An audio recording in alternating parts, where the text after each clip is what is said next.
tarde todas, todos, todes. E a gente está aqui hoje, vou começar me apresentando. Eu sou pedagolítica, sou pedagoga, mestra em psicologia, faço conteúdo para a internet falando de infância e educação, de uma perspectiva marxista.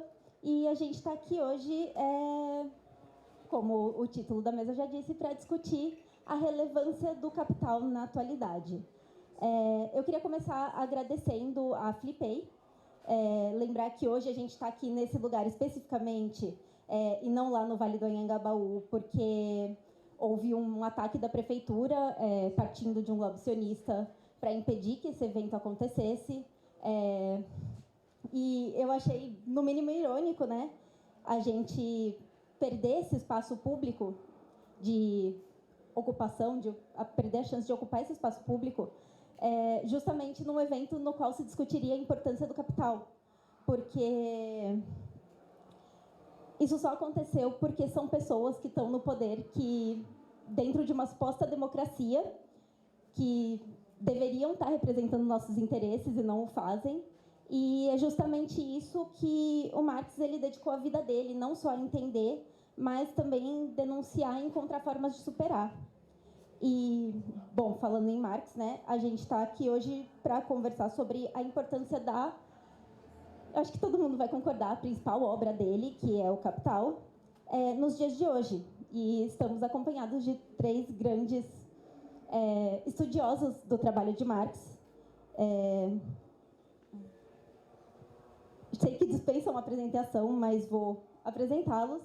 Do meu lado direito, a gente tem o professor Jean Tible, que atua no Departamento de Ciência Política da USP, é graduado em Relações Internacionais, mestre também em Relações Internacionais e doutor em Sociologia, e trabalha na área de Relações Internacionais e Políticas, estudando a obra de Marx.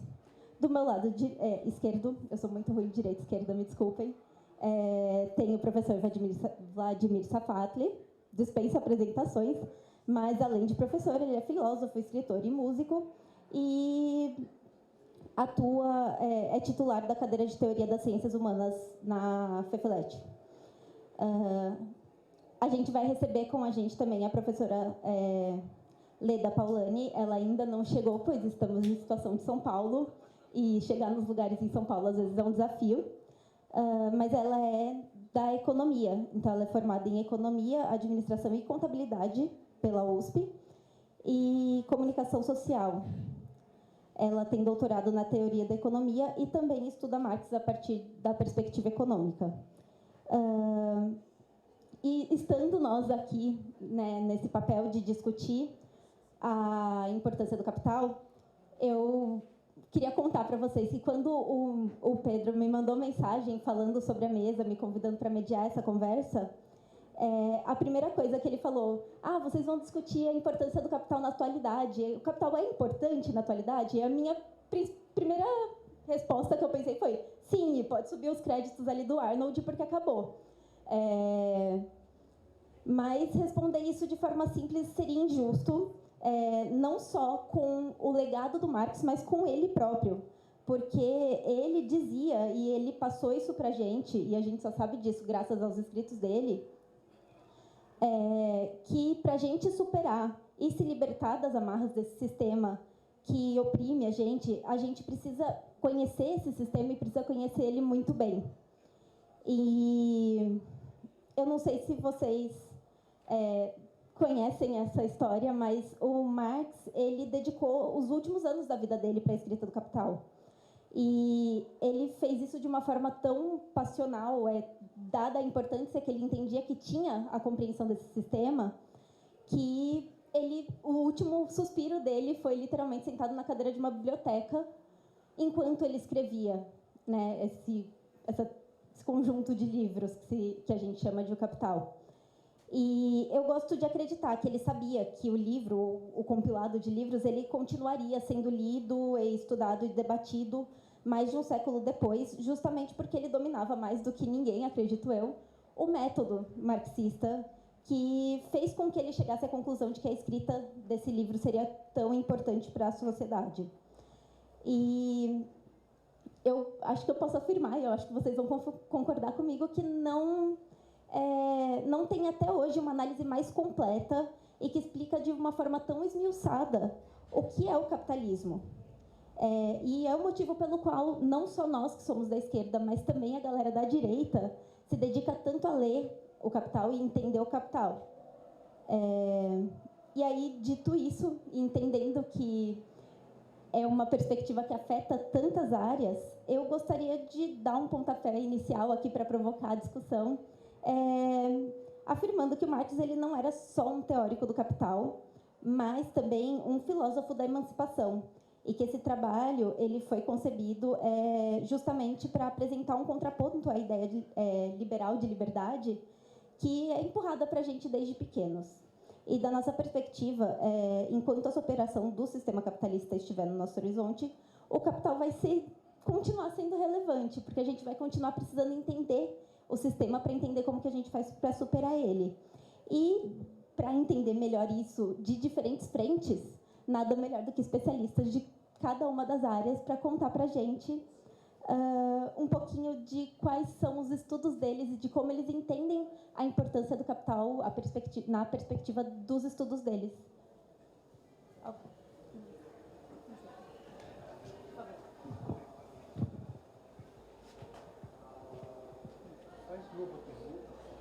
Oi? Tá tudo bem. Eu comentei que a gente entende que o Marx ele não era só um teórico do capital, alguém que estudava o capital enquanto objeto de estudo, mas alguém que fazia isso com a perspectiva de buscar entender formas de emancipação para a classe trabalhadora. E que, dada a grandeza da sua obra, a gente consegue analisar ela de diferentes perspectivas. Na pedagogia, a gente estuda com um viés do capital, na economia com outro, nas ciências sociais por outro, e aí te convidar a falar um pouquinho da sua perspectiva de estudo. Obrigado, desculpa, viu? Agradeço o convite, né, da Flipei, né, sempre um prazer estar aqui. E nunca, eu acho que eu tive uma mesa com o colega Vladimir, nem com a colega Leda, que está chegando, apesar de a gente frequentar espaços comuns, né? Inclusive, queria fazer uma homenagem ao Ariovaldo Umbelino de Oliveira, que partiu faz uma semana, que era um marxista muito importante lá da FEFELESH, da geografia, né? De uma área onde talvez seja a área das que mais lê Marx na universidade. E ele estudava questões fundamentais, né, da propriedade da terra, né, colaborou muito com o movimento dos trabalhadores rurais sem terra, e eu acho que era uma grande figura, formou, né, mais de 100 orientandos, uma figura muito bonita. E queria só fazer um comentário também sobre a Flipei ser aqui, né, porque eu acho que isso tem a ver justamente com o capital, com a questão econômica e para além dela, né, que é bom, a prefeitura na última hora, né, contrariando o próprio contrato que ela assinou, cancelou na Praça das Artes, então ficou sem a infraestrutura pública combinada. Mas quem que garantiu a Flipei? A infraestrutura coletiva de um movimento social fundamental na história do Brasil, né? E acho que isso é importante porque a gente tem que... Leda... Estava só enrolando aqui.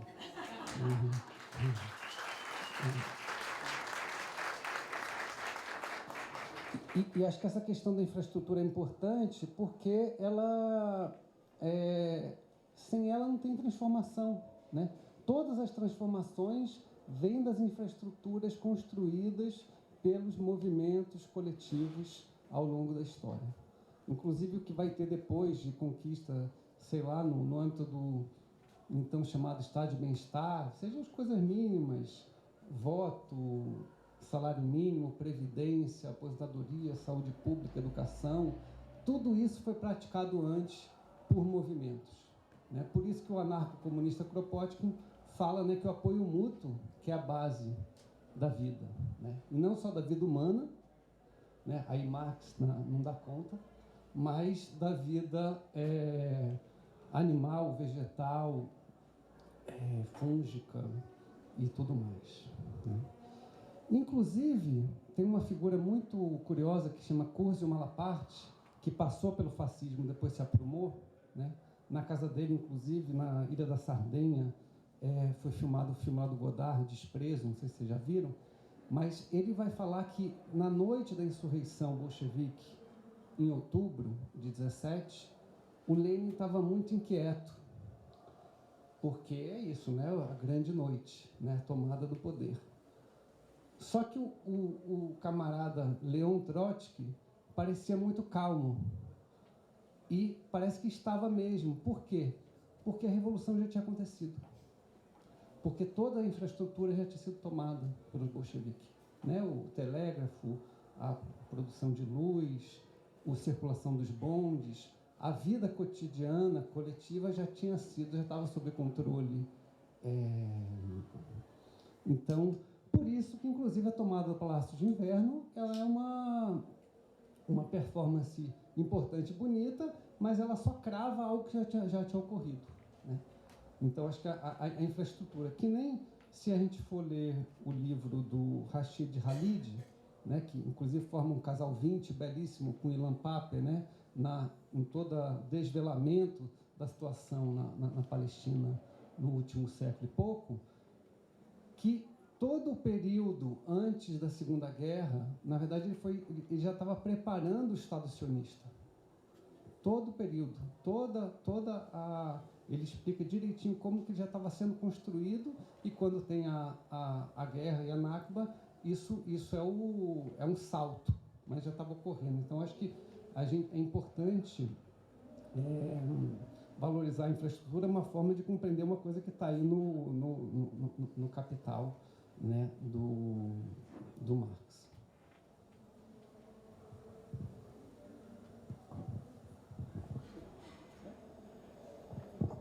Como é que a gente fala uns 10, 15 minutos, é isso? 10 minutos, tá bom. Tá.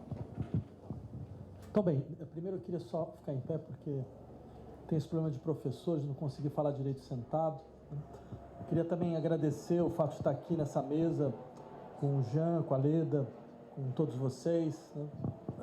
E também saudar a Flipei pela sua iniciativa de preservar esse espaço, custe o que custar, mesmo contra todas as forças da prefeitura que colocaram a gente nessa situação tão inusitada. Simplesmente um espaço de discussão, de debate, de venda de livros, se transforma em uma afronta contra certos poderes. Ou seja, esses poderes que gostam do silêncio, né, que gostam do cemitério de Perus, é claro que eles não vão saber o que fazer com o tipo de discussão que a produção independente de livros efetivamente traz para a sociedade brasileira, né? Então, também fiquei muito feliz de ser chamado exatamente para essa mesa, que é uma mesa de debate sobre o capital, por várias razões. A primeira delas porque eu acho muito significativo que nesse momento histórico do país tão duro, tão difícil, que tenha esse ímpeto editorial de novas edições do Capital, de colocar em circulação essa experiência, não só intelectual, mas também intelectual e prática, que é expressa na trajetória de alguém como Marx, né? E eu queria insistir, porque muitas vezes a gente ouviu nesses últimos tempos da obsolescência do marxismo, e isso a gente ouviu não só daquelas pessoas que fazem parte dos nossos inimigos de sempre, né, que a gente já está mais ou menos acostumado a ouvir, mas também de uma espécie de constelação que a gente poderia chamar do campo dos progressismos, né? E acho importante, por isso, que voltar a este debate, ao debate, afinal de contas, o que significa não só um livro como esse, mas o que significa uma experiência como essa, que é essa experiência de articular, ao mesmo tempo, uma capacidade crítica profunda da situação atual das nossas sociedades. Quer dizer, esse livro foi feito no século XIX, mas ele ainda guarda uma atualidade impressionante em vários aspectos, certo? E um chamado à ação prática coletiva de transformação revolucionária. Eu insisto nesse ponto porque acho que qualquer possibilidade de reconstrução do campo propositivo, de atuação e de praxis, daquilo que um dia foi chamado esquerda, passa por acertar nossas contas com essas experiências fundadoras. E eu, como professor de filosofia, não tenho nenhum problema em ficar lendo livros que algumas pessoas acham que são livros antigos. Mas eu mesmo tinha um professor, que foi o meu orientador de doutorado, que resolveu reescrever a República do Platão, por entender que a República do Platão dizia alguma coisa para nós. Então, acho que essa possibilidade de habitar um tempo largo é um elemento fundamental do pensamento crítico e é uma força contra a melancolia. Porque aqueles que habitam só o tempo instantâneo entram rapidamente em melancolia, porque vêm as forças, digamos assim, hegemônicas contra nós neste momento. Mas aqueles que conseguem habitar um tempo largo não se importam com o tempo instantâneo, porque eles sabem que as nossas lutas e as lutas deles ressoam lutas anteriores que nunca se esgotaram. Dito isso, eu queria insistir, pelo menos em um aspecto, já que a gente tem um tempo curto, sobre a atualidade do Capital. Eu acho que um dos elementos importantes para nós é como o Capital nos demonstra o que significa crítica, o que significa uma postura crítica, no sentido mais forte do termo. Porque esse livro consegue articular vários níveis de crítica, e seria interessante entender como esses níveis se articulam. Eu insistiria que há pelo menos 4 níveis de crítica aqui. A crítica da economia política, a crítica como uma escuta do sofrimento social, a crítica como a identificação das forças de transformação revolucionária da sociedade e a crítica como uma explicitação dos nexos entre nossas formas de saber e os processos de reprodução material da vida. E é muito importante entender como todas essas críticas se articulam, porque elas não podem estar separadas. Elas não podem estar separadas porque elas permitem uma compreensão global do que efetivamente nós temos contra nós. Então, vamos começar dessa primeira, já porque afinal de contas é o que dá nome ao livro, uma crítica da economia política. Eu queria insistir muito nessa ideia porque ela demonstra um elemento muito importante para a nossa reflexão atual, que é a desconfiança em relação aos dispositivos de saber que se fazem passar por dispositivos naturais. Sempre lembra, o Marx é aquele que vai insistir, a economia se transformou na linguagem da sociedade. A sociedade se autodescreve a partir das categorias econômicas. E nós simplesmente vimos esse processo se aprofundar cada vez mais, a ponto de que hoje, em 2025, não há setor nenhum da nossa vida que não seja descrito por uma linguagem econômica, por uma racionalidade econômica. A relação de nós a nós mesmos, a relação de nós aos outros, a relação no interior da família, a relação ao Estado, a relação à universidade, à escola, ao ensino, ao saber, todos eles são descritos em uma racionalidade única, baseada no uso extensivo da linguagem econômica. Claro, esse tipo de uso que molda a sociedade, no sentido mais forte do termo, ele precisa ser um objeto profundo de um esclarecimento. Como essa linguagem se constituiu? O que ela naturalizou? Quais foram os processos históricos que ela apagou? E esse é um elemento central do Capital. A gente vê num determinado momento um discurso que consiste basicamente em dizer, bem, todo mundo sabe que o valor é produzido pela quantidade de trabalho. Valor e trabalho estão completamente vinculados. Mas não se trabalha da mesma forma em todas as sociedades. E seria interessante começar a se perguntar como apareceu esta nossa forma de trabalho. Como é que apareceu, num dado momento, uma massa de pessoas que tinham à disposição, em algo chamado mercado de trabalho, uma coisa chamada força de trabalho. Como essa força de trabalho apareceu? O que foi necessário perder para isso aparecer? Então você percebe, ele já coloca em ponta cabeça esse discurso liberal clássico, que consiste em dizer, bem, com a saída do feudalismo, com a saída das relações feudais, uma nova liberdade apareceu. O que o Marx diz é, não, uma nova servidão apareceu. Talvez uma servidão até muito mais astuta, muito mais terrível do que a gente estava disposto a imaginar. Porque nessas relações pré-capitalistas, não só as relações feudais, por mais que você tenha opressão, por mais que você tenha coerção, existia aquilo que o Marx chama de um vínculo afetivo à terra. Existia um espaço no qual, é sempre bom a gente lembrar, já que a discussão é sobre formas de liberdade, já que a nossa discussão crítica é como garantir e realizar nossa expectativa de liberdade, bem, é sempre bom lembrar, não existe liberdade sem terra. Não existe liberdade sem autoctonia. Liberdade não é só uma questão de eu conseguir dar para mim mesmo minha própria lei, mas liberdade também é uma questão de eu conseguir circular num espaço onde ninguém mais controla meu fluxo. Circular num espaço livre. Então, esta perda que fez com que ele vai contar a história a partir da Inglaterra, mas essa história vai se repetir em todos os lugares, certo? A cada um à sua maneira.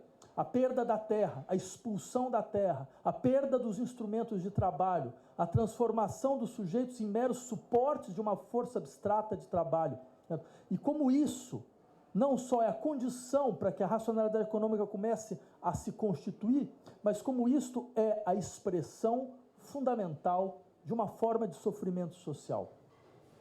Marx começa desde o início da sua trajetória, certo? Como aquele que vai insistir, só pode existir crítica social onde tem escuta do sofrimento. Esse é o nosso primeiro passo. Por isso que eu sempre insisti, a teoria da alienação está longe de ser uma teoria do jovem Marx. Ela continua. Se ela não continuar, você não conseguiria entender de onde vem o sofrimento das pessoas. Por que as pessoas só entram numa disposição crítica? Porque elas sofrem.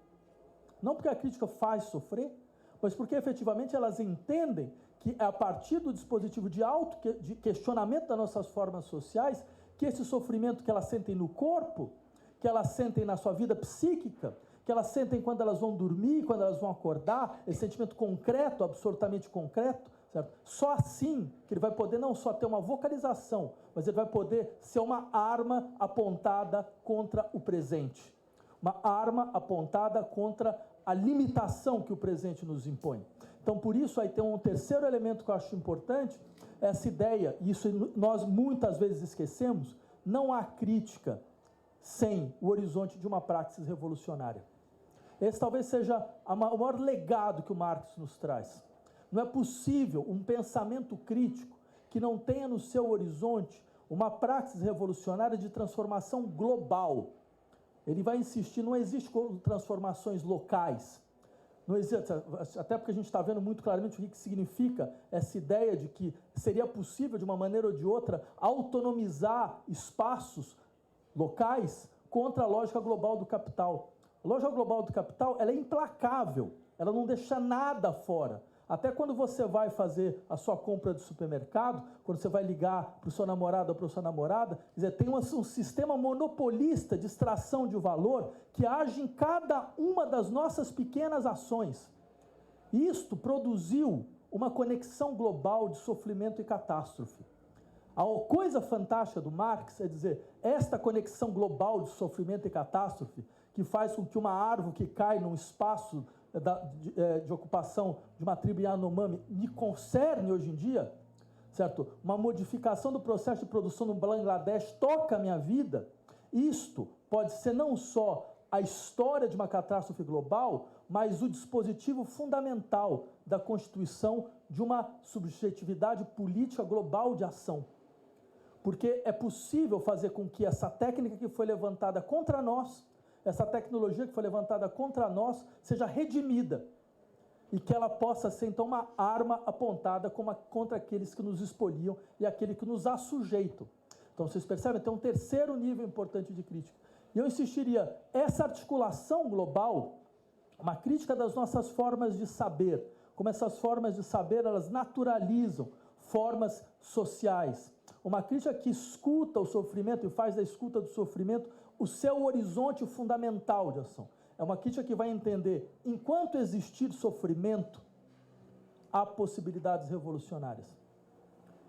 Enquanto as pessoas sofrerem, enquanto existir sintoma, enquanto existir angústia, enquanto existir depressão, vai ser possível uma transformação. Porque essas pessoas não têm sintomas por um defeito pessoal, por uma instabilidade do seu núcleo familiar, não, mas é porque elas sentem as contradições sociais nos seus corpos.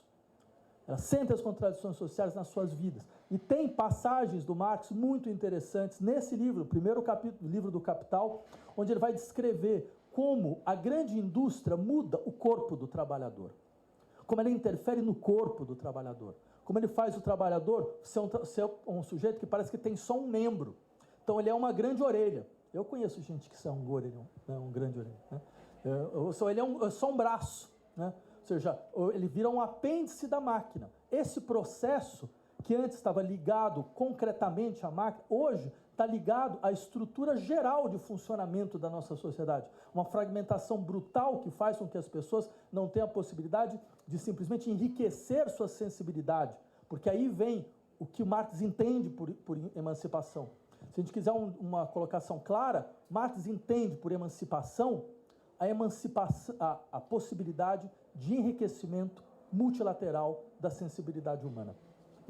É o Marx leitor dos românticos, certo? Do Schiller e companhia, que continua como um horizonte fundamental da sua ação política e da sua ação revolucionária. Bem, era isso. Muito obrigado.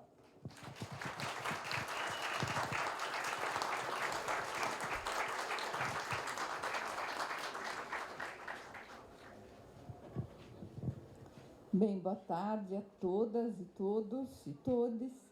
Queria primeiro me desculpar aqui pelos minutos de atraso, um trânsito aí foi maior do que eu imaginava, e o táxi ainda se perdeu para ajudar. Eu queria, em primeiro lugar, agradecer aqui o pessoal da Flipei, da UBU, né, para participar dessa sessão,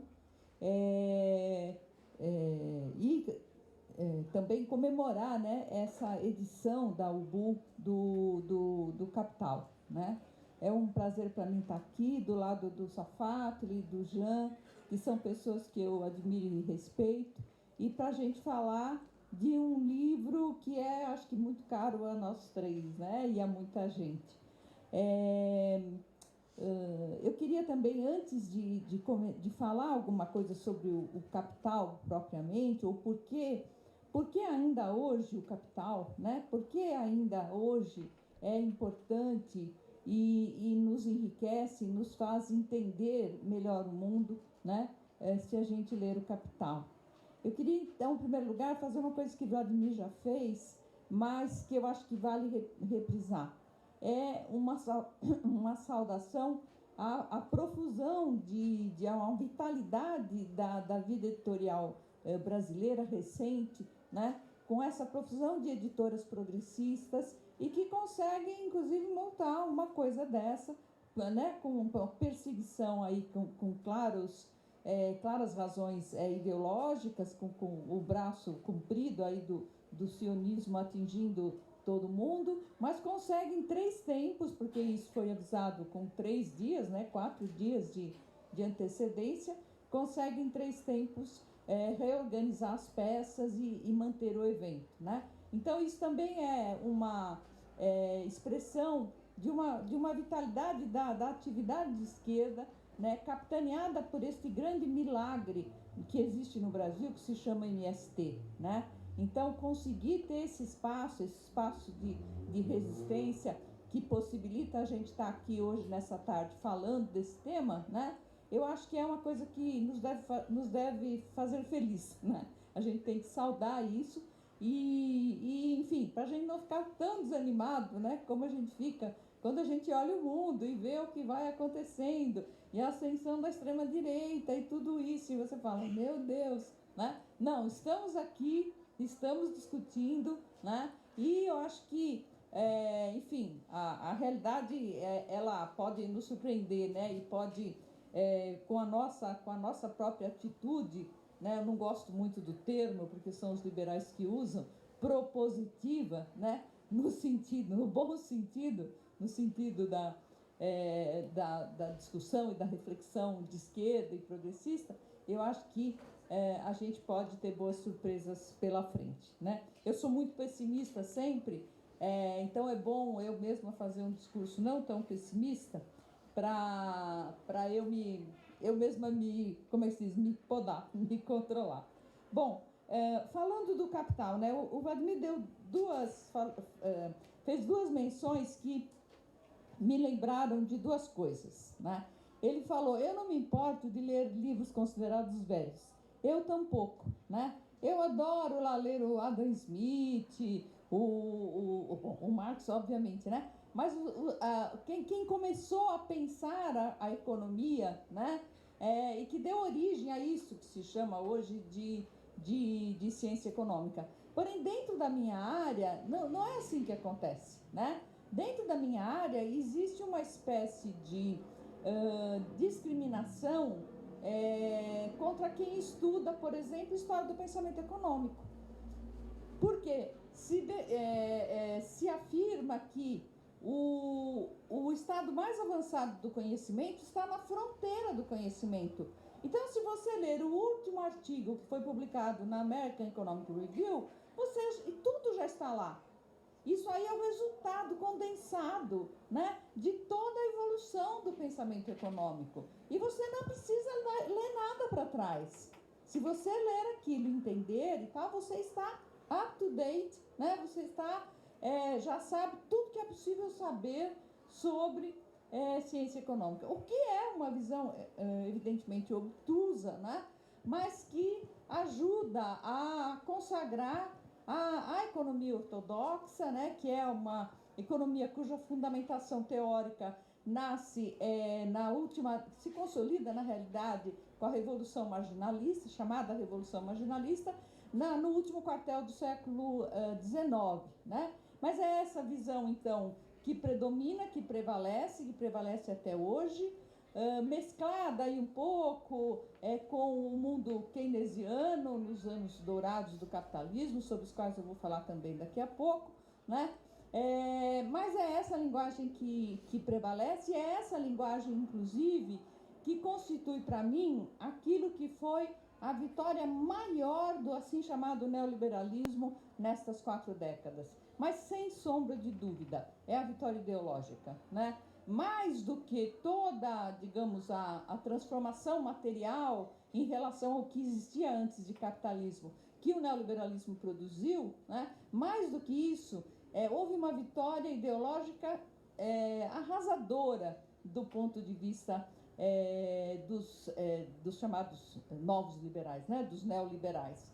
Porque a ideia de que cada um é responsável por si mesmo, cada um só vale por si, de que a sociedade é soma dos indivíduos, e o que o trabalhador de Uber, que trabalha 16 horas por dia, se sente um empreendedor e um empresário de si mesmo, né? Essa ideia toda foi construída ao longo dessas 4 décadas, né? A gente sabe que hoje, por exemplo, em algumas escolas, né, os alunos sabem que eles usam a ligação à CLT como uma espécie de xingamento, né? Então o professor fala, você é um CLT, você é um CLT, quer dizer, aquilo que era um orgulho, né? A pessoa ter um emprego, uma carteira assinada, ter os direitos trabalhistas, ser reconhecida como parte da classe trabalhadora, hoje é um xingo, porque gente, isso não é só a constatação de que essas coisas acontecem. Há livros de administração ensinados nos cursos de administração de nível superior, em que se diz o seguinte: aqueles que procuram uma ocupação em que exista garantia de previdência e plano de saúde é gente velha. Que tal? Né? Quer dizer, tudo aquilo que os assim chamados anos dourados construíram em termos de estado do bem-estar social, hoje vira um xingamento, mas na cabeça de quem mais sofre com essa transformação. Então, por isso que essa vitória do neoliberalismo, ela é uma vitória ensurdecedora do ponto de vista ideológico, mais até do que do ponto de vista econômico, propriamente, eu diria, né?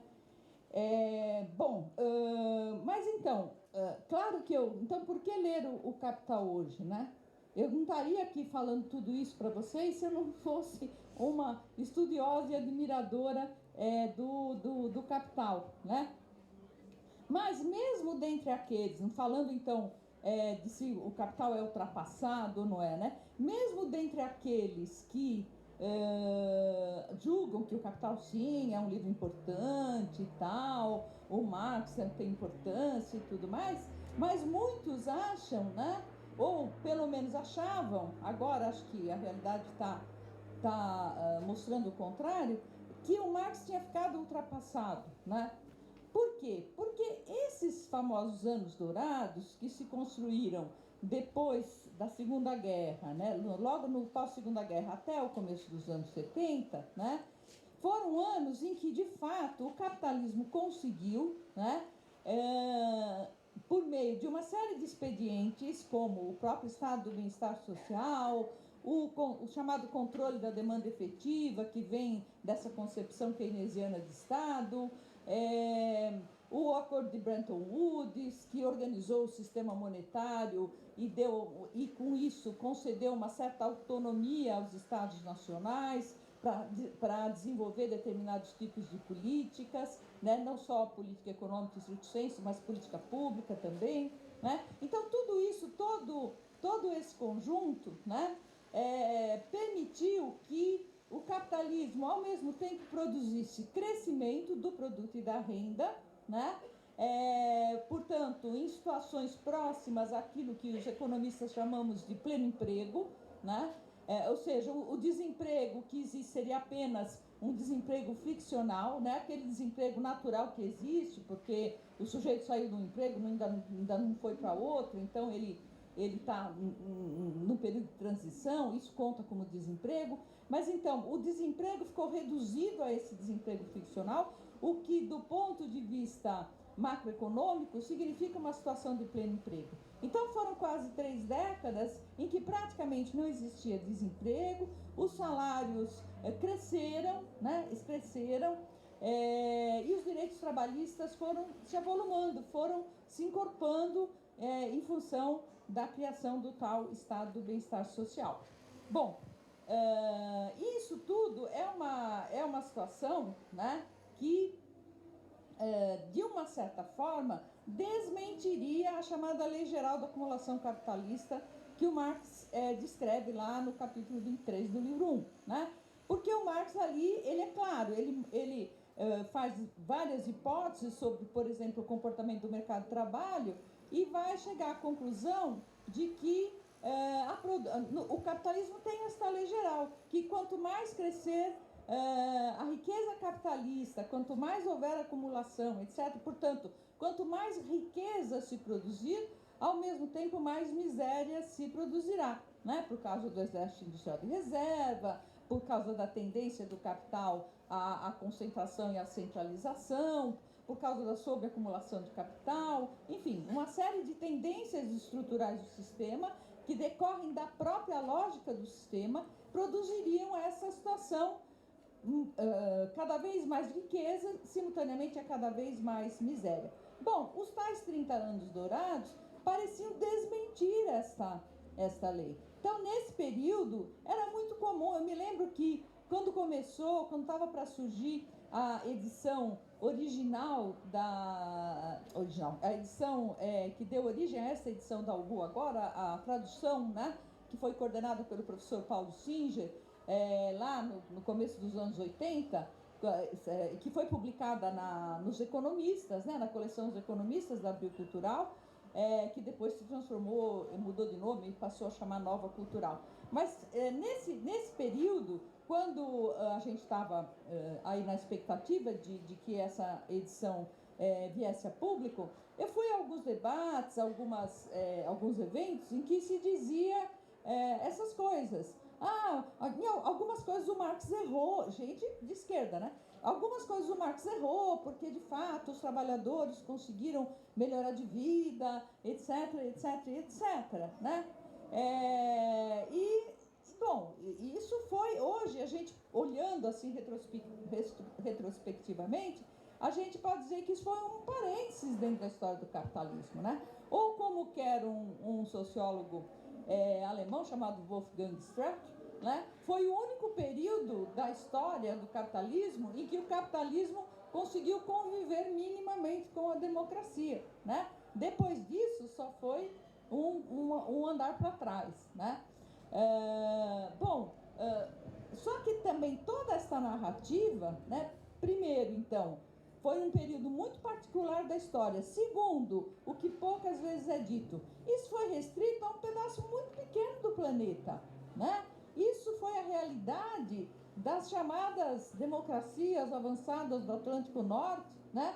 E dos Estados Unidos, um pouco menos, mas, enfim, do chamado mundo avançado, do mundo desenvolvido. Aqui na América Latina, por exemplo, a gente continuou tendo superexploração de trabalho, a gente continuou tendo, ainda que sim, também direitos, né? Nós, por exemplo, no Brasil, chegamos a uma Constituição, Constituição Federal, né, que expressa o que seria esse estado do bem-estar social quando ele já estava se demolindo em função da ascensão do neoliberalismo, em 1988, né?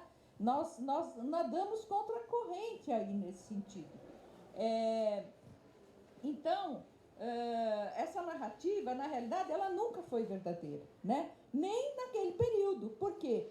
Porque, primeiro, né, ela foi restrita a um espaço pequeno do globo, né? Segundo, que isso também foi resultado das lutas dos trabalhadores, né? Não foram dádivas do capitalismo. Sem as lutas dos trabalhadores, inclusive no próprio mundo avançado, né, talvez não tivéssemos tantas conquistas. Então, enfim, né, hoje, eu acho que, evidentemente, sequer esse argumento é válido, porque a gente tem 4 décadas aí em que as práticas neoliberais só fizeram crescer a desigualdade, né? Tanto dentro dos países quanto entre os países, com algumas exceções, como a China, que é um caso muito particular, e alguns pequenos países do Sudeste Asiático, mas a desigualdade cresceu, né? Dentro dos países e entre os países, né? E hoje a gente sabe, né, o quanto que tem de miséria humana, de fome, enfim, e nunca o mundo foi tão avançado tecnologicamente, né? O mundo que avança tecnologicamente devia avançar também no sentido de que pessoas não passassem fome, né? Por quê? Porque não há um problema na produção de alimentos, há um problema no acesso aos alimentos, porque a economia é monetária. Se você não tiver fluxo monetário, você não tem acesso aos alimentos, né? Por exemplo, então você convive com uma situação em que 1/4 da população mundial passa fome, né? Com o mundo mais desenvolvido tecnologicamente que alguém já pensou em criar, né? Tudo isso digamos, resultado do capitalismo. E ninguém descreveu melhor essa lógica, as estruturas que comandam, né, esse processo de produção da vida social desta forma do que Marx, né? Aliás, Marx nos ensina, né, o que é necessário a gente enxergar, né, a reprodução da sociedade como produção social da vida, né? Como produção social da vida. Isso parece óbvio, mas é preciso insistir, porque dentro, por exemplo, dos cânones da economia convencional, isso não é nada óbvio, né? Como ele próprio diz, naquilo que Marx, naquilo que ele chamava então de economia vulgar, né? Os economistas gostam de robinsonadas, né? Gostam de Robinsons Crusoés, né? Porque o Robinson Crusoe é aquela figura, né, mítica que sozinho, numa ilha e tal, ele consegue produzir tudo, trabalhar, fazer as coisas que ele precisa, etc, etc, né? E daí se tira a conclusão, né, de que a sociedade é a somatória dos indivíduos. Ou como queria Dona Margaret Thatcher lá nos anos 80, esse negócio de sociedade não existe. Era o que ela dizia, né? Aquela mesma senhora que quando morreu, os trabalhadores fizeram uma festa e pularam e cantaram, né, e disseram, a bruxa morreu. Pois então, ela dizia lá que a sociedade não existe. Essa ideia, então, de que a vida é socialmente produzida, né, e de que o homem é um animal social, esse é um par-prix do qual Marx não abre mão, né? Ele não era como os pensadores contratualistas que queriam partir de uma ideia de o homem é bom, né, como o Rousseau ou o Locke, ou de que o homem é ruim, como Hobbes. Não, ele não. O homem para o Marx é um vir a ser. É alguma coisa que está se pondo ao longo do processo histórico. Não dá para dizer o que é o homem na sua natureza. Mas de uma coisa ele não abria mão, né, de que o homem é um animal social. E isso a gente tem que ter muito claro como princípio para a gente entender, né, como que opera a lógica do capital, como que a lógica do capital, inclusive, tenta esconder isso minuto a minuto, né? Tenta impedir que se veja isso, essa obviedade, né? Acho que eu vou parar por aqui, né? Então, só reafirmando aqui a importância de resgatar, inclusive, essa tradução, que para mim foi tão útil. Eu ensino o Capital há algumas décadas, e sempre foi muito bem-vinda essa tradução organizada pelo professor Paulo Singe, foi a equipe que coordenou a tradução, né? Uma tradução muito fluida, tem alguns problemas, enfim. Hoje é muito bem-vinda também que haja outras traduções em português, como a da Boitempo. Mas tudo isso, como eu disse no início, mostra a vitalidade, né, de um pensamento progressista, de um pensamento de esquerda, e nos dá ânimo para a gente não desistir. Muito obrigada.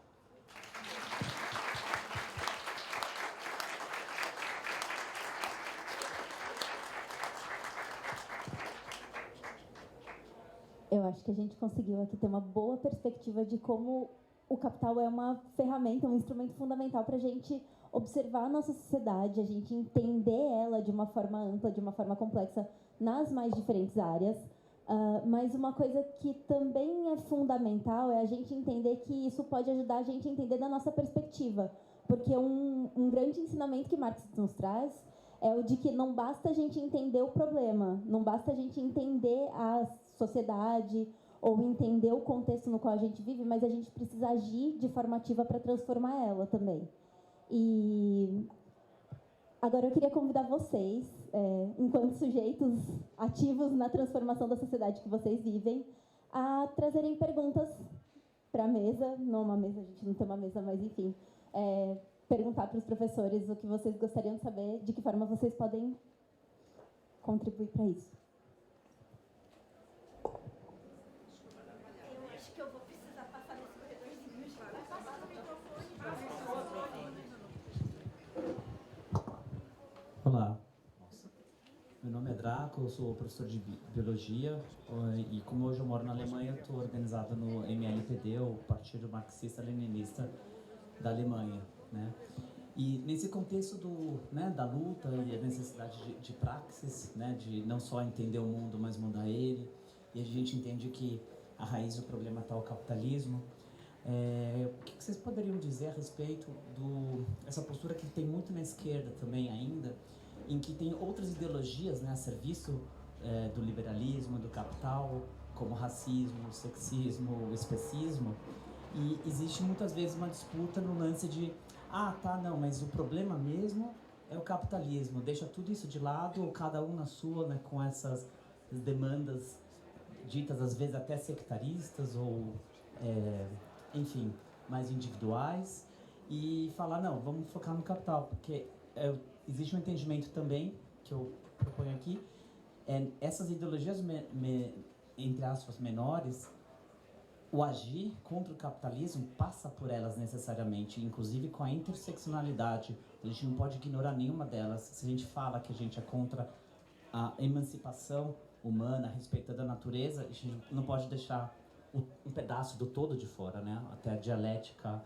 materialista diz isso. Então, se vocês puderem comentar mais a respeito, ou você acha que, enfim, obrigado.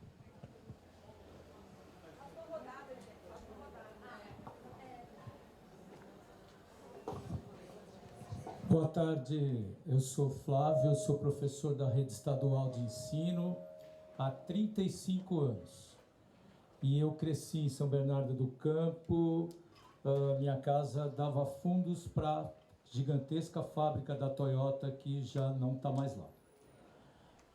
Eu tenho todo esse contexto na minha vida e fui metalúrgico também na adolescência, né, pelo Senai.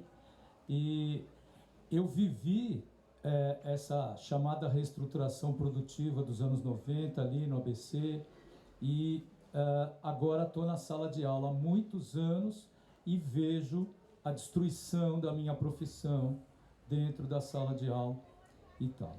Então, essa ideia, né, que continua, esse viés neoliberal, embora revelado, mas ele continua agindo, e a gente está vendo aí no nosso cotidiano, né? Eu queria saber um pouco disso, né? Quer dizer, essa relação do final dos anos 80, com o neoliberalismo entrando com tudo aqui via Chile, etc. e tal, e hoje o que está acontecendo na educação. Afinal de contas, a gente tem 80% dos nossos meninos e meninas na escola pública.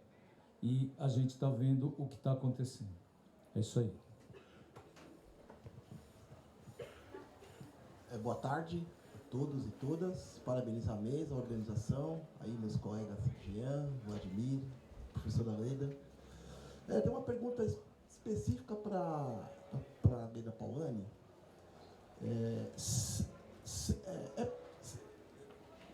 A última crise do sistema capitalista foi em 2008, de grande magnitude e que levou uma série de rebeliões pela Europa, né, Wall Street, Grécia, Espanha e etc. Minha pergunta é, não que eu seja um catastrofista, mas a minha pergunta é, existe algum, nas suas análises, existe algum vestígio a partir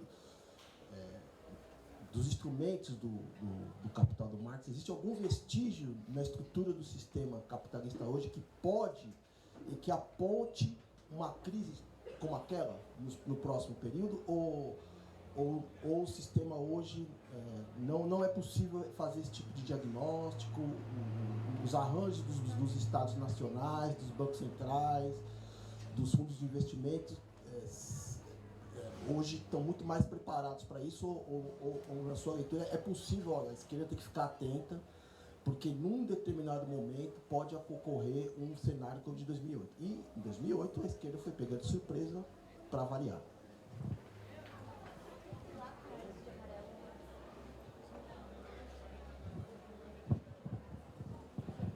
Boa tarde, gente. Meu nome é Pedro, sou estudante lá da USP, fui estudante do Jean recentemente, sou militante também, ambientalista da Marcha pelo Clima aqui em São Paulo, do Movimento Esquerda Socialista, e queria aproveitar um pouco daquilo que a gente vive hoje.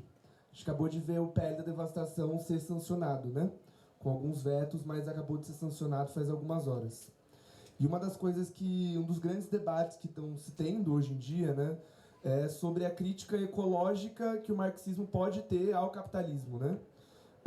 E eu acho que isso é muito importante porque eu acho que essa é a grande riqueza do marxismo, né? Essa possibilidade de ser lido, relido a partir dos movimentos sociais, da nossa conjuntura e da gente meio que fazer uma arqueologia do capital, de descobrir cada vez mais potencialidade ali, né?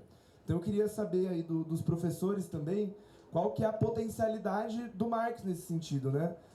A gente vê agora leituras que criticam, que veem o Marx um pouco mais como um crítico das próprias forças produtivas, o tema da ruptura metabólica, enfim, essa releitura que está se tendo do Marx como uma potencialidade de uma crítica ecológica da sociedade e também, enfim, qual que é o caminho que isso pode apontar no momento de agronegócio, catástrofe climática, pele da devastação e tudo mais.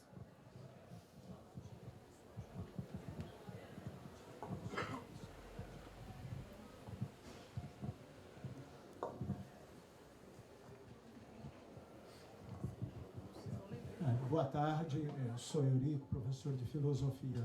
Eu queria, já partindo do tema da mesa, na nova edição do Capital, fazer uma pergunta circunscrita a um contexto. Só vou falar de 3 contextos, né?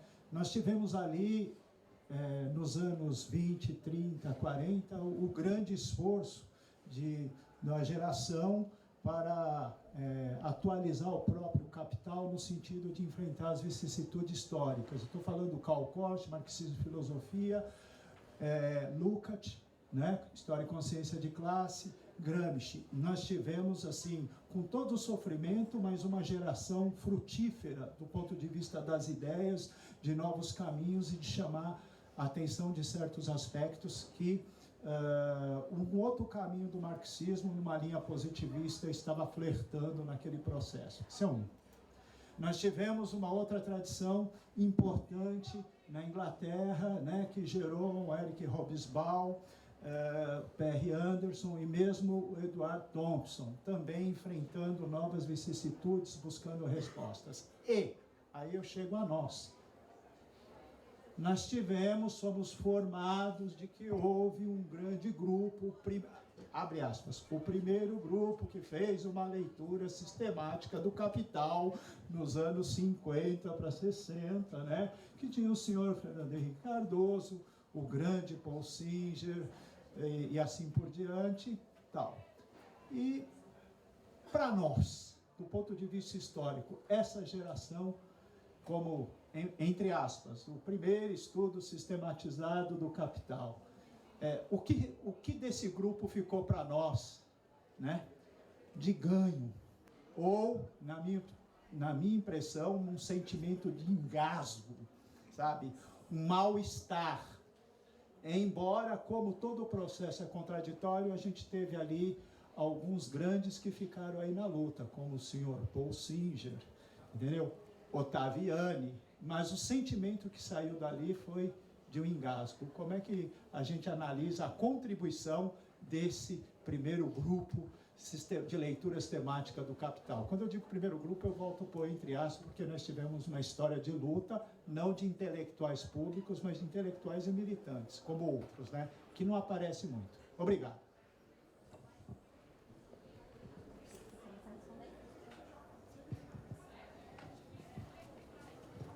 Eu vou começar já fugindo dessa tour, deixar para os meus colegas, que são mais os pianos que eu, que vão... Apesar de um dos meus mestres, o Michel Lovic, fazia parte, né? Mas justamente ele se mandou disso Mas com certeza Leda, Vladimir tem coisa a dizer.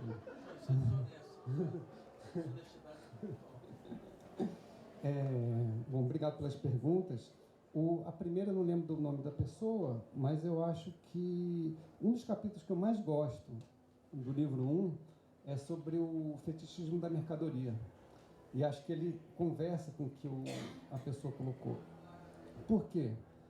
É interessante que o Marx vai buscar no continente africano um conceito vindo do colonialismo português, que o fetiche vem do português, né? Porque para dar conta dessa captura, desse poder de predação do capitalismo, não se pode ater a um mundo materialmente bruto somente. Ele teve que fazer referência a um conceito que tocasse nas zonas nebulosas do mundo religioso, como ele fala em certo momento aí. Inclusive, um pequeno parêntese, eu acho que a questão da linguagem aqui é muito bonita, né? Porque o Marx, apesar de ser não é uma leitura gostosinha, né? É um trabalho árduo também, embora possa ser prazerosa. Por exemplo, como aparece vampiro aqui. Não sei se vocês viram o filme Os Pecadores, The Sinners, né? do Ryan Coogler. E justamente está nessa metáfora, né? O que ele falou? O capital é um vampiro que não para de sugar o sangue do trabalho vivo, né? da classe trabalhadora, que é quem produz riqueza, quem faz tudo, né? O que a classe dominante faz falava o velho Debord, né? O poder não produz, o poder só captura, né? Então toda a criatividade vem dos de baixo, da classe. E esse conceito do vampiro é muito interessante, então tem muita coisa pop aqui no final, né? Apesar de... E ele tem um apreço pela escrita, tanto que tem o pessoal da crítica literária que tem os trabalhos bonitos, falando do capital e tudo mais. Mas voltando ao fetichismo da mercadoria, o que eu acho que é interessante que, no fundo, nenhum marxista acredita, ou quase nenhum, no fetichismo da mercadoria, acha que é uma imagem.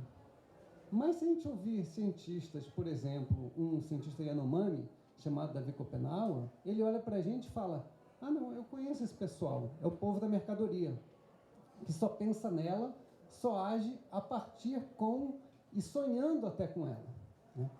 E é interessante porque, se você acha que não existe o fetichismo da mercadoria, você está mais sujeito a ser capturado por ele e a não exercer as proteções que podem te fazer escapar ou golpeá-lo, né?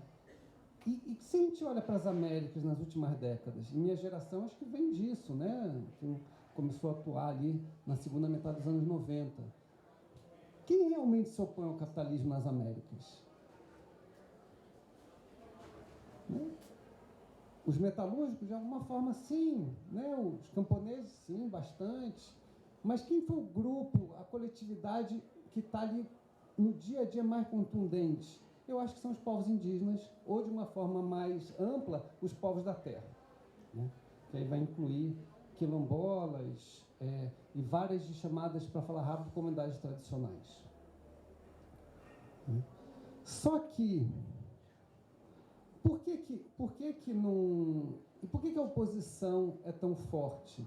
Porque, no próprio sentido, e diálogo com o que o Vladimir falou um tempinho atrás, o que quer dizer indígena? É quem pertence à terra. E qual que é o afeto capitalista? É a terra pertencer a uma pessoa. Né? Então tem uma incompatibilidade existencial, e os mais marxistas são justamente os povos da terra. Tanto que pensar Marx no Brasil, e por isso que talvez eu não tenha lido, o pessoal do Senado Capital não tenha me chamado nunca, né? Porque eu acho que os livros chamam, eles conversam e puxam, né? Falam, não, me lê, vem aqui, tudo mais, eles caem na cabeça ou no pé. E por quê? Pensar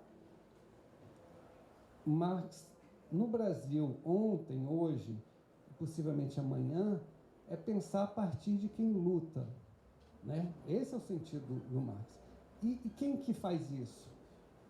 A classe. Mas a classe em movimento, ela já é múltipla e ela, obviamente, no Brasil, ela é preta.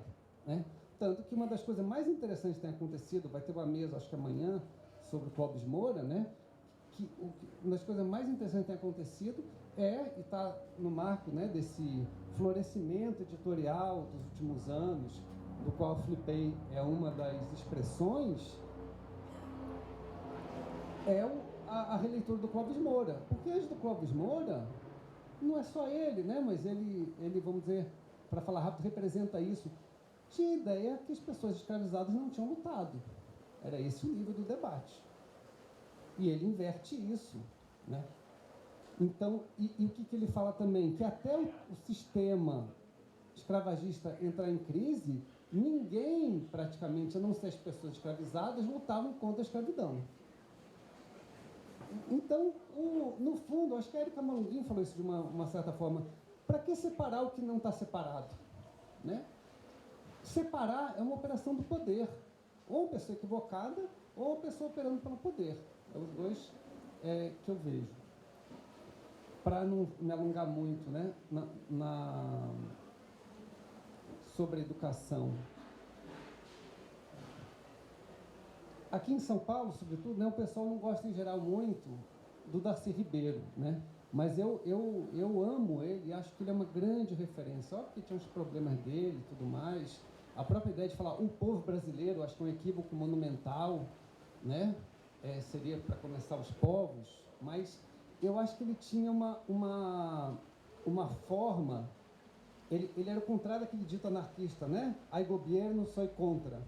Ele era ai governo, soy a favor. Mas a partir desse soy a favor, ele estava sempre conspirando, subvertendo pela ação do Estado, dos governos e tudo mais.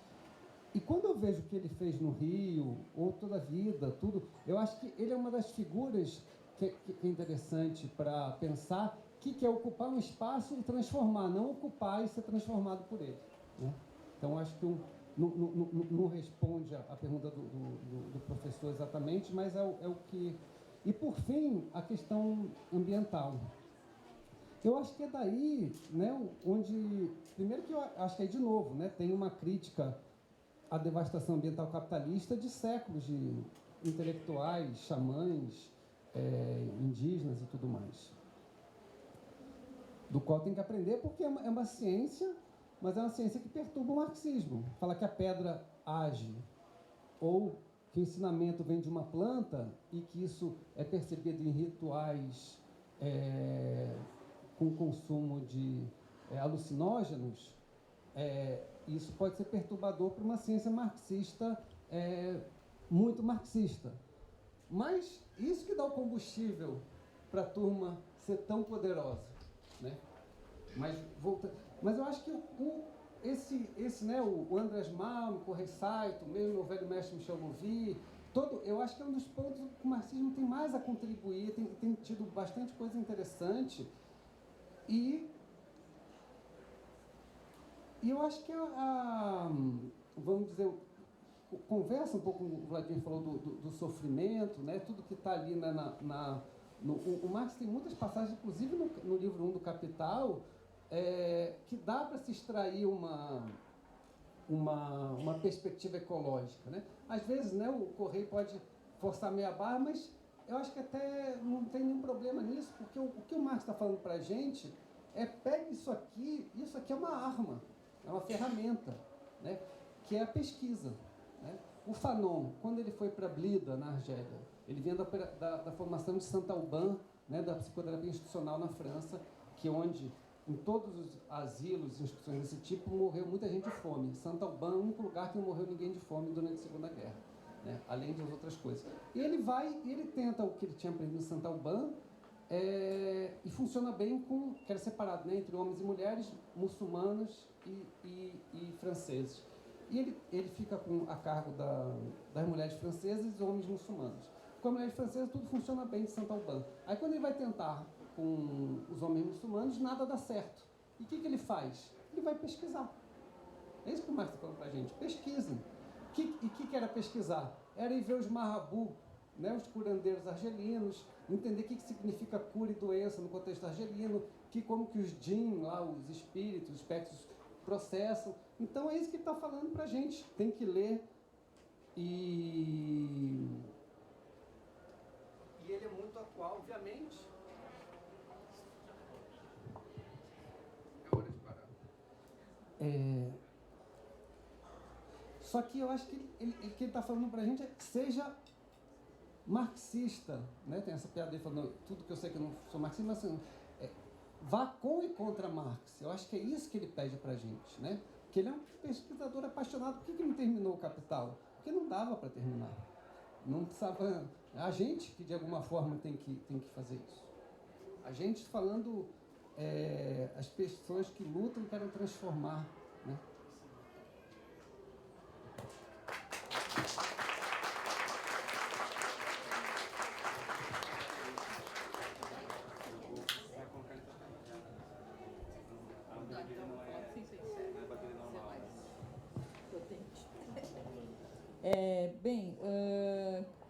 Eu também não consegui ouvir o nome de todas as pessoas, mas marquei aqui as questões.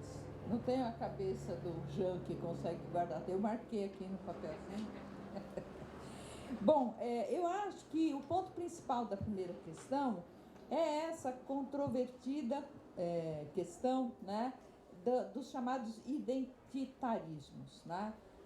Até que ponto você afirmar ou militar em causas antirracistas ou, enfim, a causa feminina ou feminista, até que ponto você está ou deixando de lado, digamos, as contradições basilares do capitalismo ou dando a isso uma importância menor do que tem, né?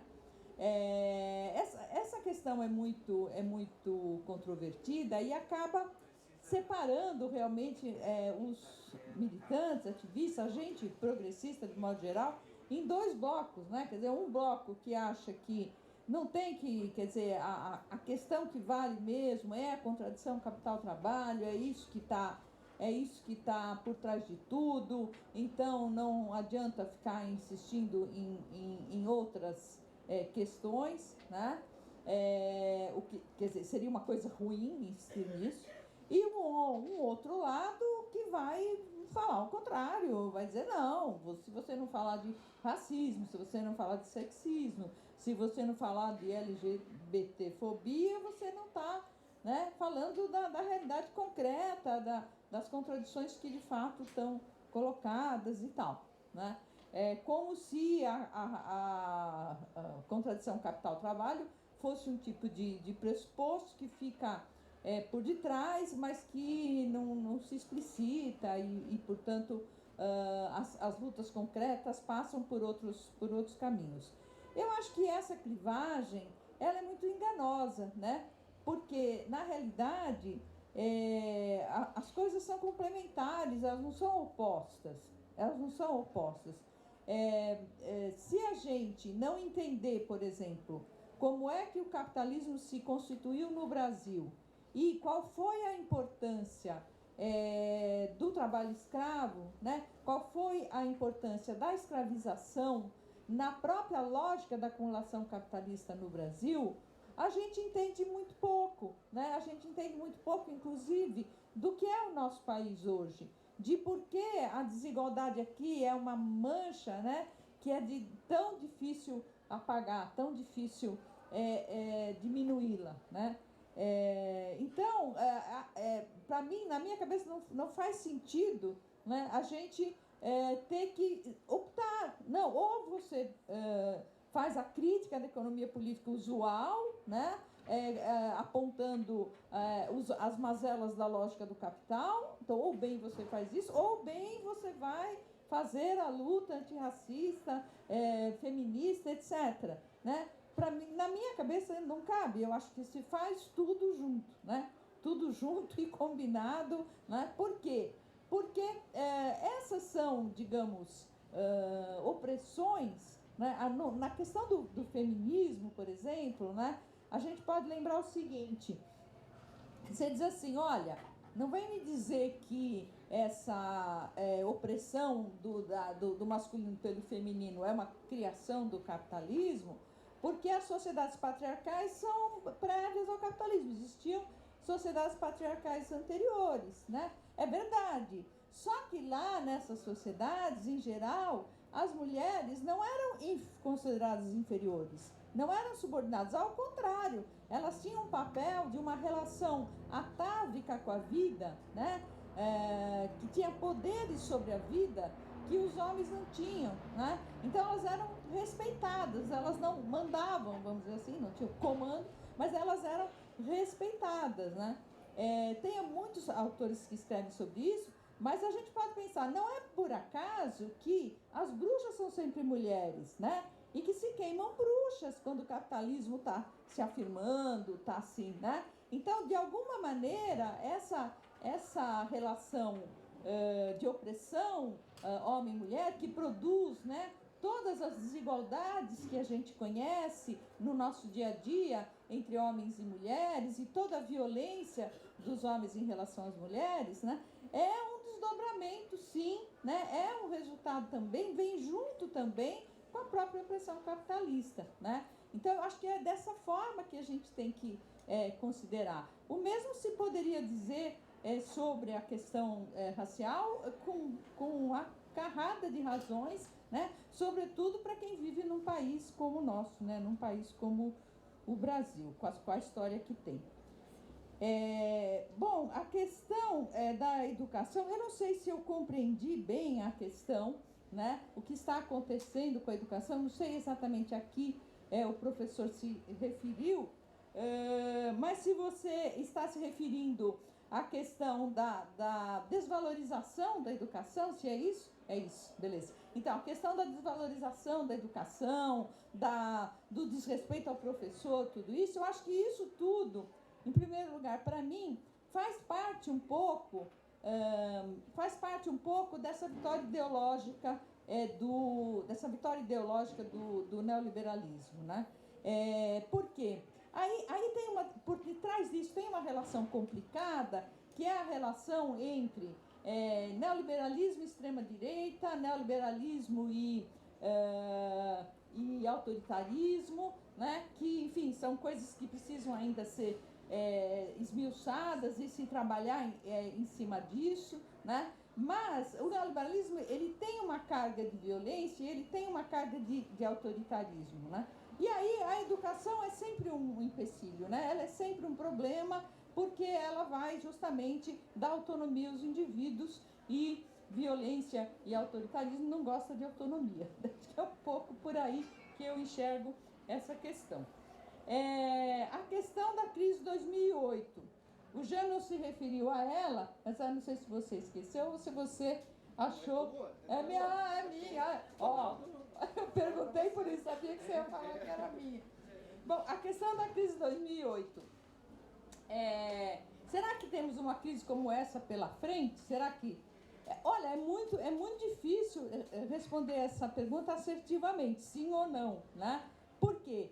Porque a gente pode ir por partes. Bom, em primeiro lugar, todos os ingredientes, né, da crise de 2008 continuam presentes, continuam aí, né? Ou seja, o capitalismo continua financiarizado, a lógica do processo de acumulação é a lógica do capital financeiro, é a lógica rentista, curto-prazista, etc., que traz no seu bojo, né, uma carga especulativa, uma carga de importância à especulação enquanto tal, que é muito grande, né, que é muito substantiva. Hoje, além do mais, a gente tem como ingredientes adicionais o crescimento das chamadas criptomoedas, né, que são objetos de intensa especulação, que enriquecem pessoas do dia para a noite e também empobrecem, enfim, né? Então, quer dizer, você tem os ingredientes para que uma crise desse tipo se repita, estão aí. Mas eu acho que hoje a situação, ela mudou tanto do ponto de vista geopolítico, né, que talvez, se vier uma crise com esses ingredientes, ela não venha da mesma forma, né? O que mudou substantivamente? Eu acho que hoje, muito mais do que em 2008, a noção de que a China é uma megapotência e que está claramente ameaçando a hegemonia americana e o próprio dólar como expressão da hegemonia americana é um ingrediente que há 17 anos não era tão claro. Isso não era tão claro, né? Até porque a China realmente cresceu demais nesses últimos 15 anos, né?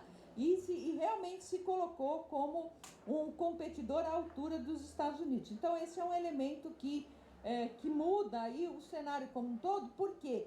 Porque apesar de os capitais transnacionais atravessarem o planeta e estarem em todos os países, né? O que complica um pouco a dinâmica estrito sensu da geopolítica, mas apesar disso, você ainda tem aí, até pela relação disso com a ascensão da extrema-direita, você tem uma espécie de retorno de elementos do velho imperialismo, né, que estão aí de volta. Vide o comportamento aí do senhor Trump, né? Então, quer dizer, é um contexto, digamos, geopolítico econômico que é muito diferente de há 17 anos, de modo que, apesar de os mesmos ingredientes estarem presentes, é difícil a gente cravar que vai ter uma crise do mesmo tipo. Eu acho que pode ter uma crise com os mesmos elementos, mas certamente ela vai ter uma outra cara, né? A questão da crítica ecológica, acho que o Jean já falou muito melhor do que eu possa fazê-lo, mas para mim sempre foi muito claro que há muitas pistas no Capital, sobretudo, em outros livros do Marx também, mas sobretudo no Capital, da percepção clara que o Marx tinha de como a lógica capitalista agredia a natureza, né, de alguma forma. Agora, eu acho também que alguns pensadores como o Sartre forçam um pouco a mão, né? Como você falou, não acho que está tudo no Marx, né? Isso aí são pistas, mas assim, a lógica, a forma como ele descreveu a lógica da sociedade moderna, que é capitalista, né, nos dá inúmeros elementos para pensar do ponto de vista ecológico e para militar, né, do ponto de vista ecológico. E acho que há muitos bons autores que têm essa, o próprio Michel Levy, enfim, autores que têm essa perspectiva e que consideram que isso é o fundamental hoje. E de fato né? Quer dizer, se a gente pegar os dados aí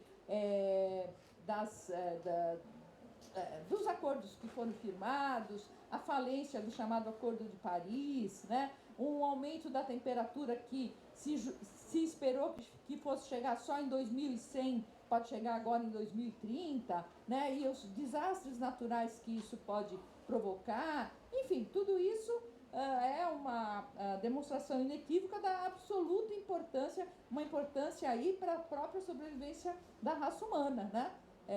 E eu acho que tem muitas pistas lá.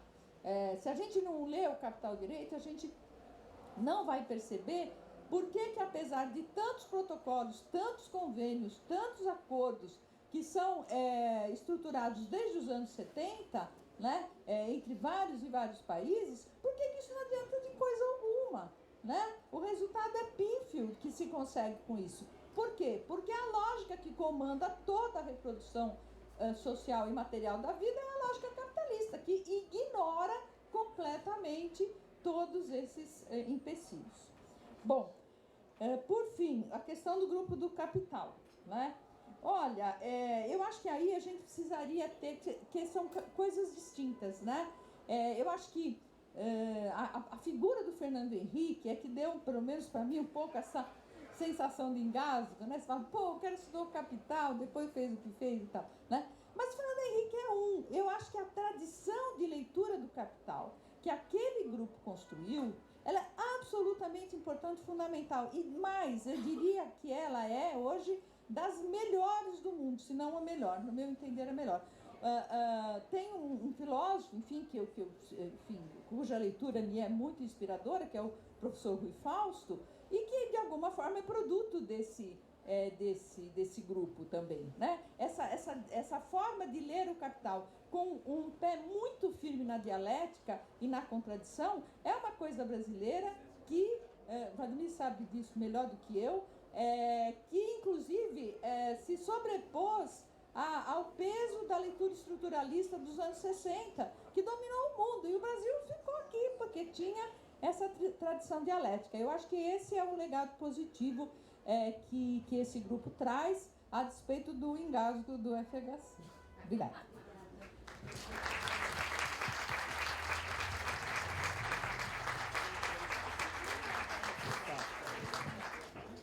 Tá, me pediram para ser um pouco mais conciso por causa do tempo, então deixa eu ir rápido. Primeira coisa, sobre a primeira questão do colega, sobre essa relação entre classe, gênero, raça, todas essas lutas no interior do marxismo, eu tenderia a dizer o seguinte: hoje, para mim, é cada vez mais claro, o marxismo é a melhor arma contra racismo, contra o sexismo e a favor das lutas feministas e todas essas lutas. Acho que nenhuma perspectiva trouxe tantas contribuições concretas quanto o marxismo, né? Para começar, por exemplo, vamos só pegar alguns exemplos. Algumas das maiores conquistas institucionais das lutas de igualdade de gênero foram feitas nos primeiros anos da Revolução Russa, né? Eu lembraria que na Revolução Russa aconteceu o primeiro casamento homoafetivo, 1918, certo? Primeira vez que o divórcio foi uma decisão que qualquer um dos membros do casal poderia ter, você não precisava da aquiescência do outro.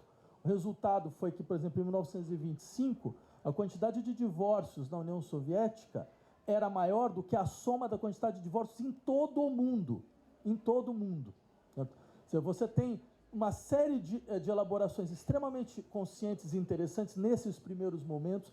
Todos os processos revolucionários, eles têm no seu momento de abertura, eles colocam em questão a possibilidade de uma realização de uma igualdade concreta em todas as esferas da vida social. Basta lembrar o que foi o lugar das mulheres na Comuna de Paris, né? O que significou, certo? A recolocação, digamos, social, porque, afinal de contas, o processo revolucionário é um processo que questiona os lugares naturais, né? Ele questiona os lugares naturais dos corpos, os lugares naturais no interior da família. Por exemplo, nos primeiros anos da Revolução Russa, a ideia de que a família ia terminar, quando o nazismo aparece nos anos 30, falando, eles são contra a família, né? Falando dos bolcheviques, são contra a família. Era verdade.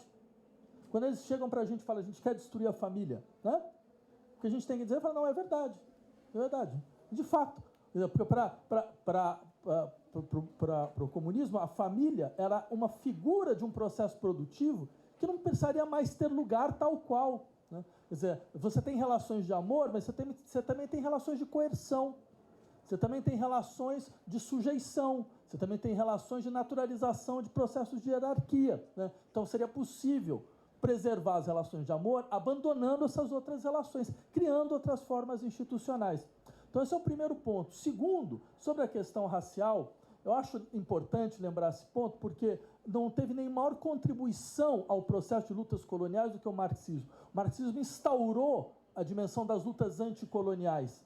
Uma das maiores vitórias contra processos coloniais, por exemplo, se deu no Vietnã, né? Se deu as lutas africanas, Amílcar Castro, Frantz Fanon, certo? Patrício Lumumba, todos são ligados de maneira muito concreta ao horizonte marxista, né? Então, retirar essa história, eu tenho problemas com o pensamento decolonial, porque ele retira essa história em larga medida. Ele não consegue dialogar com essa história, como se, na verdade, fosse uma instauração de agora, como se o problema colonial fosse uma reflexão que apareceu agora, 10, 15 anos, sendo que não, é a experiência do século.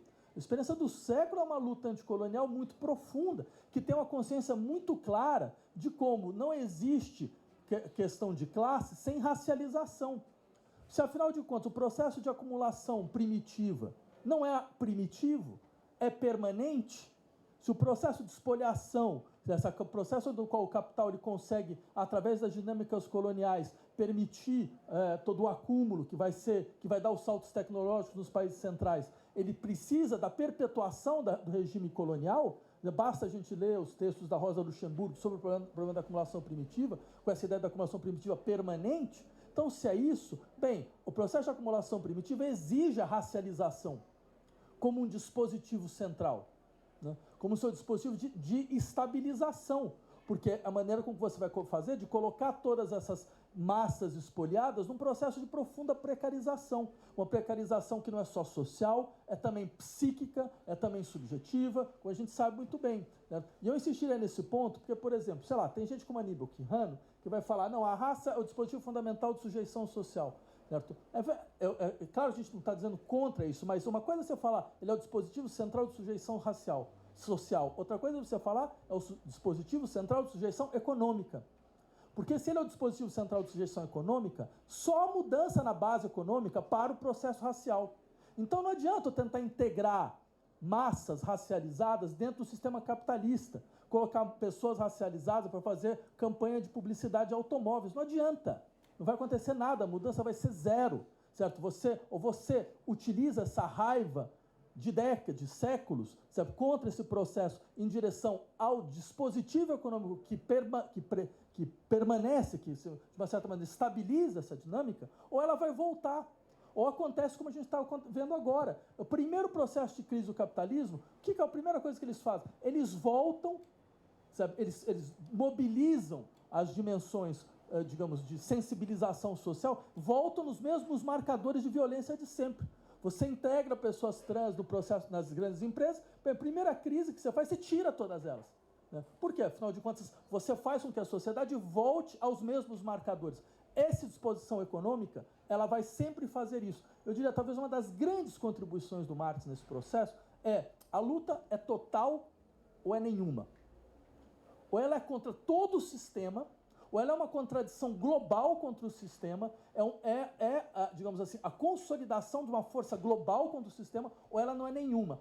Então as lutas locais, as lutas setoriais, elas não têm nenhuma razão? Elas têm toda a razão de existência. Elas são absolutamente centrais. A questão é que, uma coisa é você entender essas lutas locais e setoriais como lutas que conseguem, por si só, produzir modificações. Outras coisas você perceber, não, mas esse é um setor da luta global. Como é que você entra na luta? Essa é uma questão central, certo? Quer dizer, lembra, por exemplo, Laclau falando, ninguém saiu às ruas, na época da Revolução Russa, para pedir comunismo. Ninguém chegava, comunismo, tal, né, bandeira vermelha. Não, as pessoas pediam paz e pão.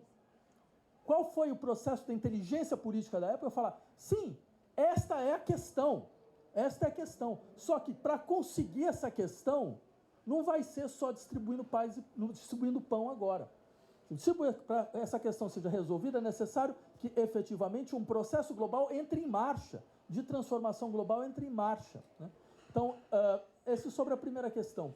Sobre a questão do colega a respeito do problema ecológico, também concordo muito com o Jean. Acho que a experiência do Marx ela é rica dentro desse espectro. Ela pode ser recuperada, e talvez seja um dos setores mais interessantes do marxismo atual, mostrar como efetivamente você tem, desde o jovem Marx, a consciência de que o processo de alienação é um...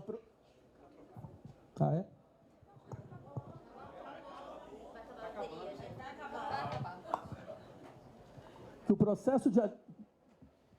Mudou tudo, tá? Tá bom. Que o processo de alienação... Não, mas agora eu que não estou me ouvindo. Ah, é? Tá bom, então tá bom. Então vou confiar em vocês. Né? Que o processo de alienação é não só uma alienação do objeto trabalhado, é não só uma alienação do valor trabalhado, mas é uma alienação da relação metabólica entre o ser humano e o seu meio ambiente natural. Essa ideia que o Marx, essa ideia muito interessante que o Marx coloca, já o jovem Marx coloca, de que Alô, e agora? Tá aí, pronto. Essa ideia interessante que o Marx coloca de que a natureza é o corpo inorgânico do humano. Né? Ou seja, porque você tem um corpo orgânico, você tem os limites dos órgãos, e você tem um corpo inorgânico, o corpo que se dispersa no interior da natureza. Certo? E se ele se dispersa no interior da natureza, então não é a sociedade, ela não é simplesmente o espaço da urbis. A sociedade é composta de todos esses elementos vinculados ao campo do que nós entendemos por natureza. Essa é a sociedade humana, certo? Se a gente sabe muito bem que nunca existiu, por exemplo, áreas vazias, se nunca existiu áreas sem atividade humana, é que simplesmente o que nós tínhamos em lugares, em territórios como o nosso, era uma atividade que não era uma atividade vinculada à extração do valor, pura e simplesmente, mas era uma atividade que conseguia ter uma continuidade entre o espaço da vida humana e o espaço natural. Certo? Isso não tem nenhuma contradição com o pensamento marxista. Nenhuma contradição. Muito pelo contrário, é um eixo fundamental da compreensão do que significa o processo de alienação social. E agora, sobre a questão espinhosa do seminário Marx, né, eu diria o seguinte, eu concordo e discordo. Eu concordo por um lado, porque eu acho que efetivamente, talvez o seminário Marx tenha mostrado um traço de uma intelectualidade hegemônica dominante no Brasil, que é a intelectualidade paulista, né? Que é o fato de que ela é marcada pelo horizonte da revolução impossível. Então, em última instância, a nossa função como intelectual é se preparar para uma ocupação racional do Estado. Então, alguém como Fernando Henrique não me parece que é um desvio de rota do processo. Ele é a explicitação mais evidente do que era uma parte importante desse projeto, né? Que era, não, é possível dentro do processo de luta no interior das modalidades de ocupação do Estado, certo? Você racionalizar a dinâmica, né? Porque, afinal de contas, eu digo isso porque, para mim, ficou muito claro quando a gente editou na UBU os livros, a coletânea dos livros dos textos do Marighella, né? Porque quando a gente fez isso, era no começo eu ia falar da ditadura militar, mas bem, era no começo da segunda fase da ditadura militar, ou seja, o governo Bolsonaro 2018. Né? E a ideia era simplesmente fazer uma coisa para irritar o pessoal. Né? Não, a gente vai colocar isso em circulação. O que a gente vai fazer? Não, vamos botar o livro do Marighella em circulação de novo. Né? A gente ia botar também o Manual de Guerrilha Urbana, mas o pessoal não deixou, mas tudo bem, a gente ainda vai fazer em algum outro momento. Mas, de toda forma, o que é interessante é que quando eu comecei a ler os textos, eu caí de costas. Eu falei, não, mas do ponto de vista analítico, os textos são extremamente bem organizados. Eles têm uma consciência clara do que é o problema da terra, o caráter fundamental do problema da terra em países de extração colonial, recuperando uma dimensão importante do marxismo latino-americano, que era recuperar todas as lutas pela terra, que passavam pelas lutas dos povos ameríndios. Basta ver o Mariátegui, por exemplo, sua importância desse tipo de aliança possível entre a classe proletária e as lutas ameríndias seculares. Certo? Quer dizer, ou seja, a primeira coisa que me fez esse texto foi me perguntar, mas por que a gente nunca leu isso na universidade? Qual que foi a razão? Não tem razão nenhuma. A única razão era alguém que entendeu de uma forma muito clara que não existe o marxismo sem ação revolucionária. Independente das quais as condições sejam, independente se as condições são desfavoráveis, independente se eu queira simplesmente tentar estabelecer um outro tipo de relação hegemônica com os setores da burguesia nacional, mas hoje era uma ideia de que existe uma dimensão fundamental de uma praxis insurrecional. E não é à toa, quer dizer, a esquerda brasileira leva susto quando as insurreições populares aparecem. Haja vista o que aconteceu em 2013. Todo mundo levou um susto. Não é possível, né, que o povo exista brigando com o governo contra o povo, né? Então, o governo do povo, como se dizia. Então, eu diria, tem uma questão importante aí. Agora, eu também acho que tem um setor dessa leitura que vai entender que esse horizonte de instauração, ele era dependente de uma ideia de que, afinal de contas, seria possível uma formação no país. Seria possível uma formação, seria possível um processo de desenvolvimento. E eles vão se voltar contra isso. Eles vão pensar a formação no seu esgotamento. E isso permitiu, eu acho, esse setor desse seminário permitiu, pelo menos para um certo horizonte do pensamento intelectual brasileiro, porque o marxismo brasileiro são vários, então você tem várias tradições dispersas em outros, Rui Mauro Maurini, você tem outras tradições muito interessantes, certo? Josué de Castro também, no Nordeste, uma tradição rica, múltipla, mas pelo menos dentro dessa tradição, você cria uma divisão interna, e essa divisão permite que um certo setor preserve a força de crítica e transformação do marxismo brasileiro. Dito isso, eu só queria terminar dizendo o seguinte: para mim é uma grande felicidade não só estar aqui, mas estar numa mesa onde a gente está discutindo o capital e tem uma bandeira da Palestina atrás, né?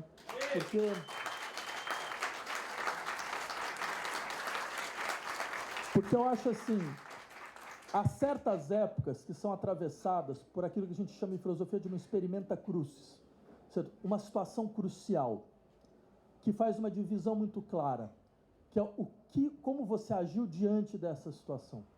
Eu tenho certeza absoluta que o futuro vai olhar para a gente e perguntar para a gente como nós agimos diante de um genocídio televisionado. Pela primeira vez, um genocídio televisionado minuto a minuto. Eu tenho certeza que todos aqui, certo, utilizaram a sua indignação para não aceitar a indiferença em relação a isso, né? Por isso, eu só queria terminar dizendo: Palestina livre.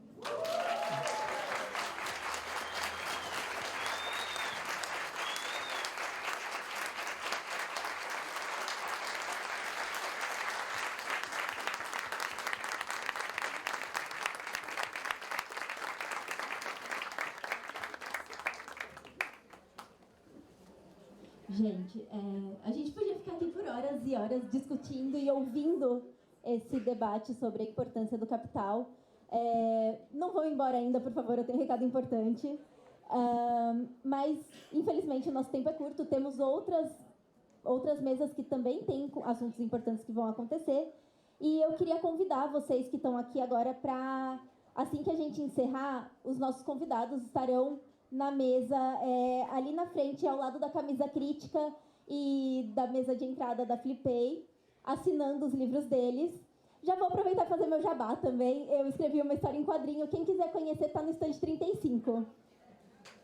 Muito obrigada a todo mundo.